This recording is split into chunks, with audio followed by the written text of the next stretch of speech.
Bonjour! Je l'avais mentionné il y a quelques mois déjà, Cyril Hanouna va se présenter au présidentiel, hein, c'est la une là comme ça de Valeurs Actuelles qu'il a, c'était annoncé comme ça. Bon, le candidat, oui, 2027, Hanouna, nos révélations sur le pari fou de l'animateur, coupe budgétaire et 6ème République, hein, son programme en détail, notre sondage IFOP sur le regard sceptique des Français. Parce qu'ils savent déjà. Alors, candidature de Cyril Hanouna à la présidentielle 2027, peut-on vraiment y croire? Et en tout cas, de ce que j'avais vu hier, maintenant je sais pas, j'ai pas vu la mise à jour, mais les gens avaient l'air de vouloir voter pour lui à 10% à peu près. Ce qui est quand même pas mal pour une première. La une du magazine Valeurs Actuelles relance les rumeurs sur les ambitions politiques de l'animateur de Touche pas à mon poste. Pourtant, encore ce lundi à l'antenne, le trublion du PAF continue de brouiller les pistes. Parce qu'il dit que oui, mais non, mais en fait, je vais dire peut-être plus tard, mais là, pas pour l'instant. Mais je me lève tous les matins pour 3 choses, le bleu, le blanc et le rouge, a répété dès la première émission de l'année, le 6 janvier 2025, Cyril Hanouna. Le 10 mars, le chroniqueur caution de gauche, Thomas Guénolé, affirmait au Buzz TV travailler sur le sujet d'une candidature de son patron. Une révélation qui avait déclenché le courroux de ce dernier. Vous êtes allé un peu loin quand même sur ma candidature à la présidentielle. La parution ce lundi 28 avril de la une du magazine Valeurs Actuelles remet une pièce dans la machine des spéculations. Son titre 2027, le candidat Hanouna. Le sous-titre, nos révélations sur le pari fou de l'animateur. Selon nos confrères, Cyril Hanouna aurait l'intention de se présenter à la prochaine élection présidentielle de 2027. Un projet qui tient vraiment la route? Un début de campagne ou un canular depuis février? Le 18 février, sur Europe 1, Cyril Hanouna avait déclaré « Si je devais monter un parti politique, ça s'appellerait Oxygène, pour que les Français respirent à nouveau. » Une rigolade, comme il le définissait à l'époque. Quelques jours plus tard, il annonçait qu'il allait participer à un dîner à Mar-a-Lago avec 40 milliardaires, dont Elon Musk, Jeff Bezos et Mark Zuckerberg. D'ailleurs, ça, c'était pas vrai. Je crois qu'il s'était fait avoir sur ce coup.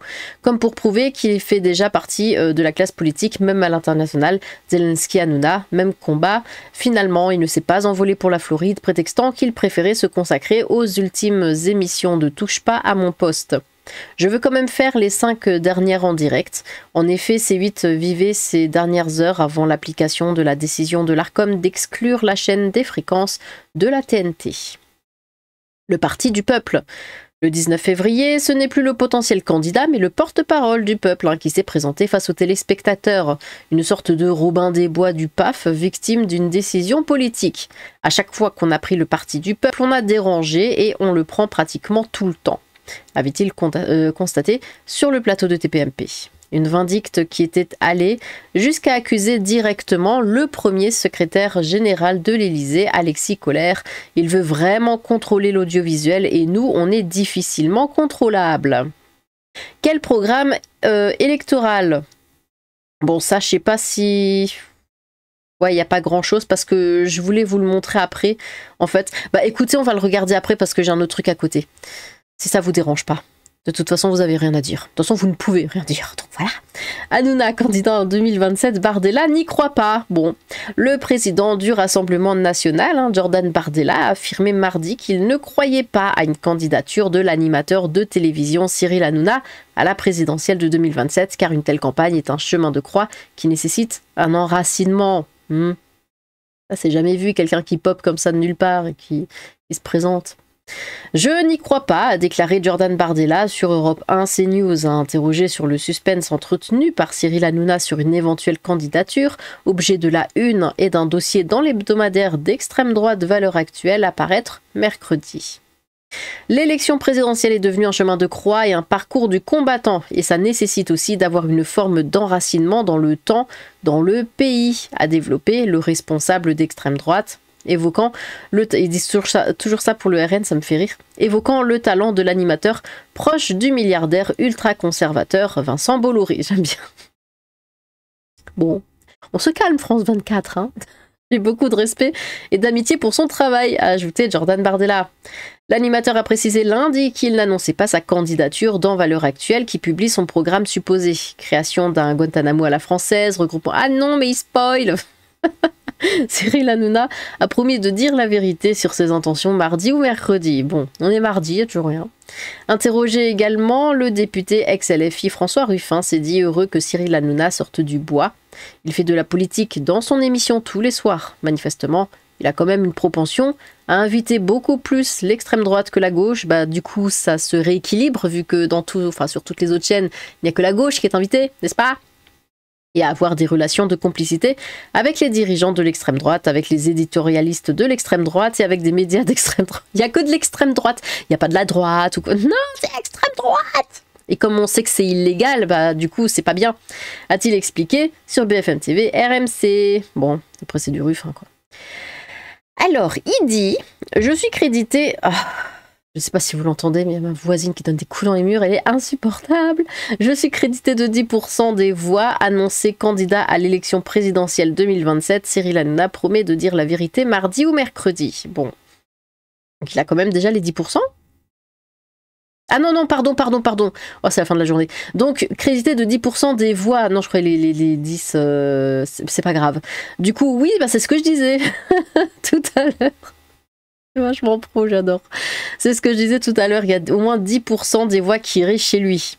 En tout cas, de ce qui a été dit hier, je crois. Donc, une est en train de tourner, hein, celle du numéro de Valeurs Actuelles sortant mercredi. On est en train de mettre le feu partout, a lancé Hanouna lors de son émission radio quotidienne.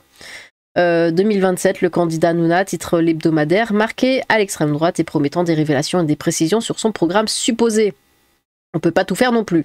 Ce n'est pas une interview et je n'annonce pas ma candidature dans le magazine, a précisé l'animateur star lundi, mais je vous dirai la vérité ou demain ou mercredi, a-t-il ajouté, ménageant le suspense. Beaucoup de gens me disent félicitations et je suis crédité de 10% des voix dans un sondage pour Valeurs Actuelles. C'est aussi féliciter le roi du clash et de l'audience entouré de son équipe hilar.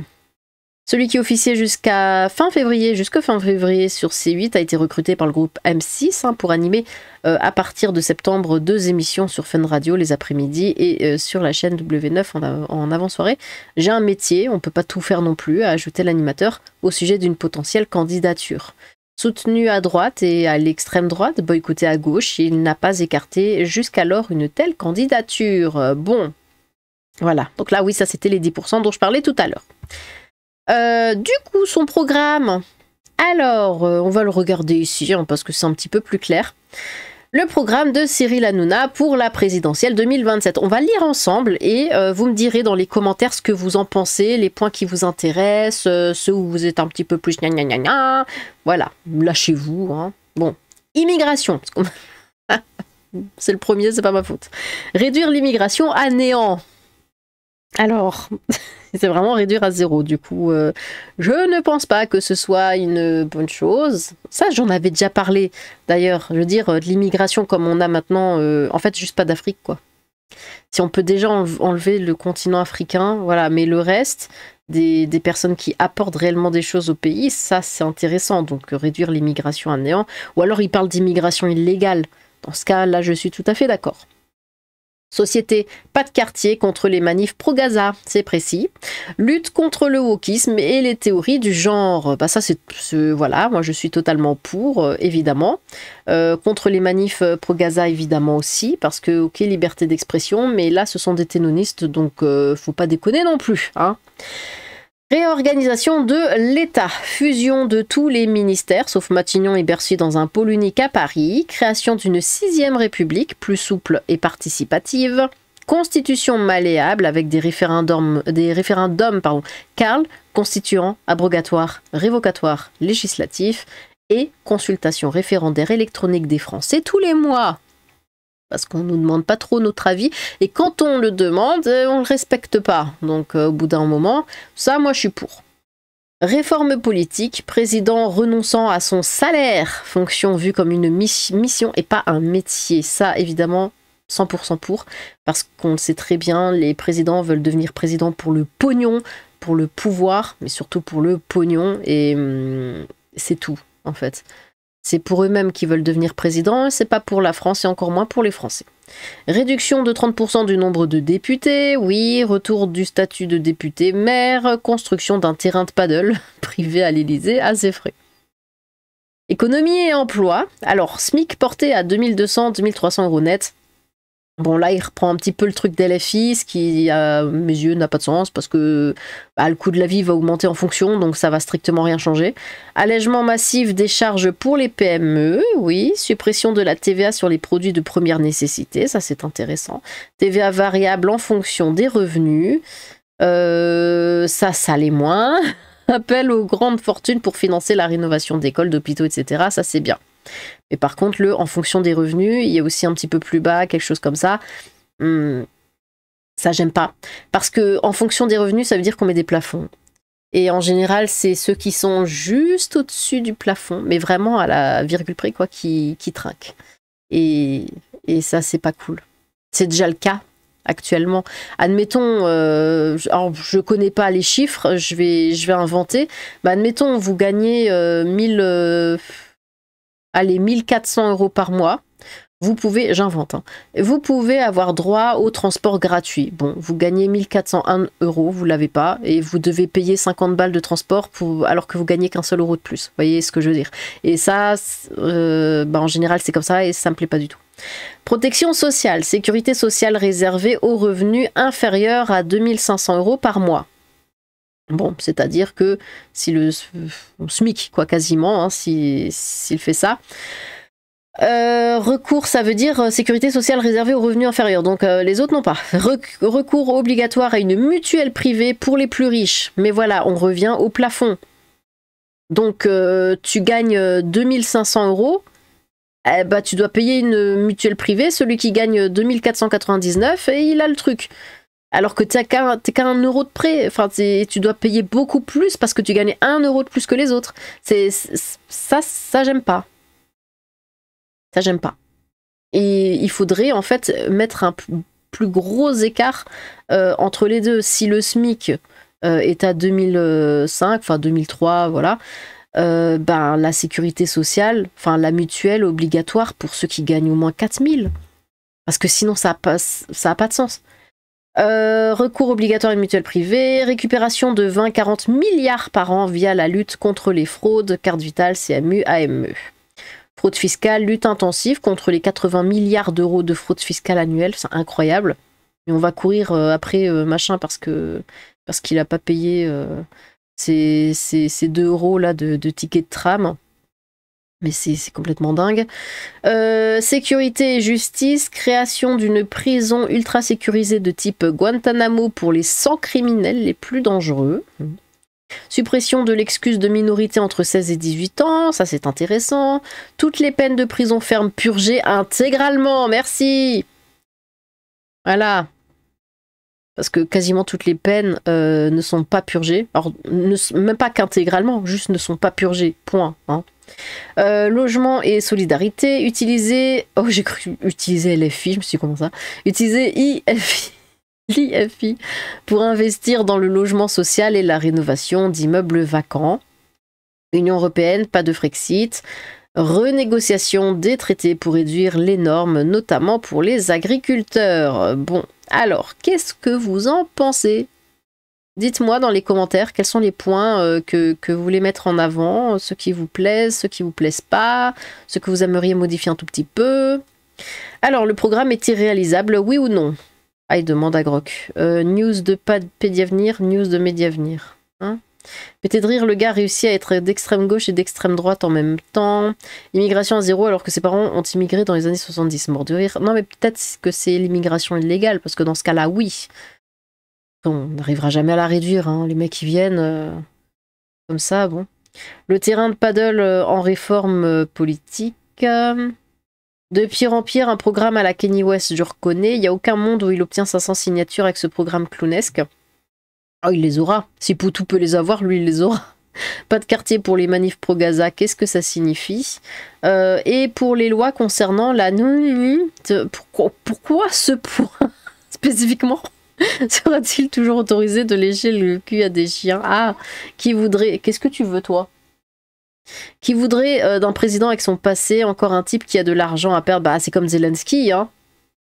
Mort de rire. Attendez donc, le mec veut mettre un SMIC à 2200, 2300 euros net, mais mettre une sécu sociale réservée aux revenus inférieurs à 2500. Mutuelle privée pour les autres, oui. La grosse blague, le pire, c'est que les moujons français seraient capables de voter pour cet escroc. Il a écrit tout ça sur ses petites fiches. Immigration zéro égale débile. Mais non, immigration illégale. Pas le reste, parce que là, ce serait débile, en effet. SMIC à 2300 €, mais sécurité sociale annulée si 2500 par mois, pété de rire. En mode, tu fais une dizaine d'heures sup, t'as pas le droit d'être malade. Bah ouais, c'est ça, c'est débile, faut mettre un plus gros écart, parce que là, ça sert à rien, quoi. Je veux dire, déjà qu'on vit dans un pays de merde, il faut le dire, où en fait, plus on a d'argent, moins on a d'argent, hein. Tout simplement, plus on en gagne, plus on en gagne, plus on doit en dépenser. Hein, parce que plus on gagne d'argent, plus on a de taxes. Donc là, ça aurait aucun sens. Ça donnerait pas envie aux gens de faire des études, de gagner plus ou quoi, vu que plus tu as, plus on te prend.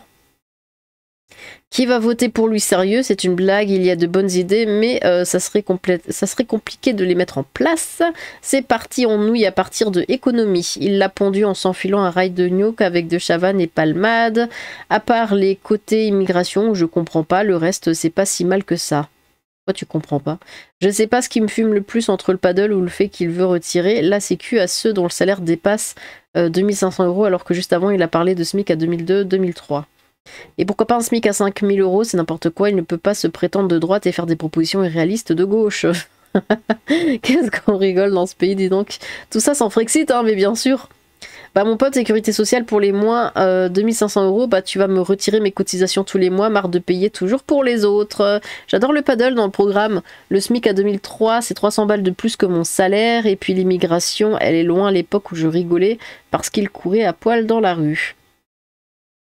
C'est globalement n'importe quoi du début à la fin, je ne m'attendais à rien, mais c'est encore pire que ce que je pouvais imaginer, c'est un clown. Il y a une source. Du coup, cet ennemi propose que si on gagne plus de 2500, on cotise pour la sécurité sociale sans en bénéficier. Un bon clown comme Zelensky, dommage pas de Frexit, ça aurait pourtant un bon début et faciliter nos prises de décision, mais il est fou mort de rire, pourquoi pas? Le mec s'est cru dans SimCity. En vrai, ça pourrait être un programme pas mal, mais Hanouna n'est pas fait pour gouverner. Bon, alors, qu'est-ce que vous en pensez? N'hésitez pas à vous exprimer dans les commentaires. J'ai hâte de vous lire. Sur ce, tchou!